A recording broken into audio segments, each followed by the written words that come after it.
It's important that educators know their rights and their responsibilities.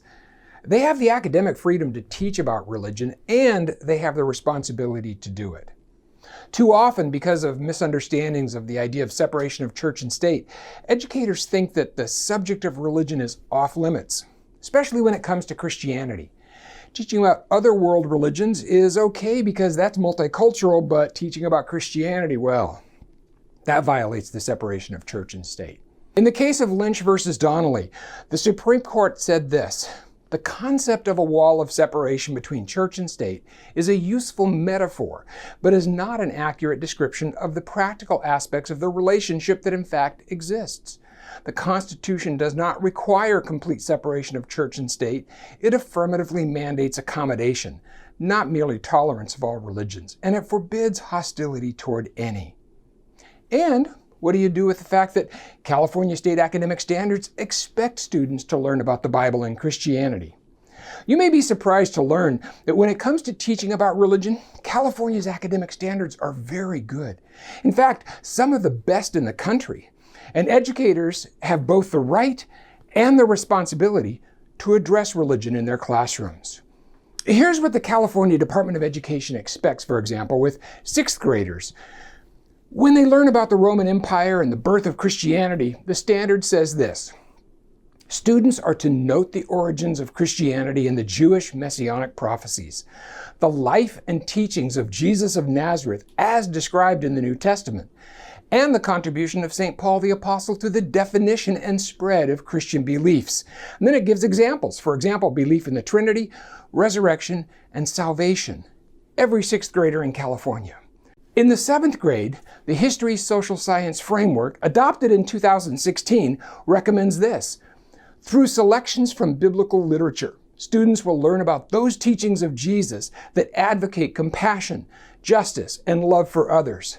He taught that God loved all his creation, regardless of status or circumstance, and that humans should reflect that love in relation with one another.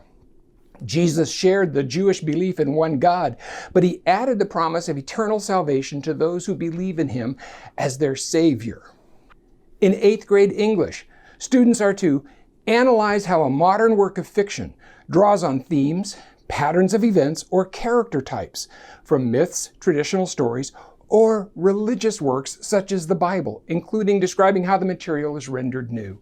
That is, they'd have to actually read Bible stories to know how they're used in literature.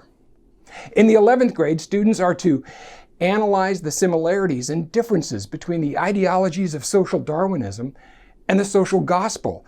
And then they give the example using biographies of William Graham Sumner, a social Darwinist, Billy Sunday, and D.L. Moody, 2 evangelists. And they're to analyze the great religious revivals and the leaders involved in them, including the First Great Awakening, the Second Great Awakening, the Civil War revivals, the social gospel movement, the rise of Christian liberal theology in the 19th century, the impact of the Second Vatican Council, and the rise of Christian fundamentalism in current times. Now, you may be thinking, is that even legal?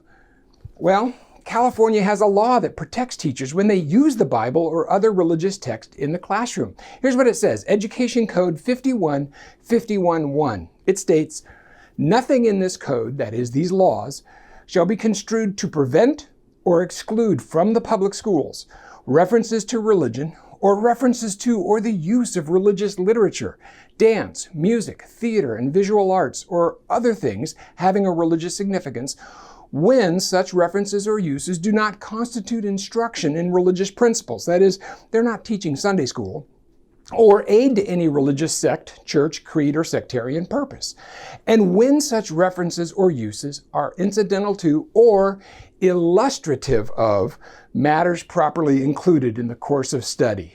And as we've seen, there are a lot of things that students are expected to learn about the Bible and Christianity, and teachers are free to use the Bible to talk about those things.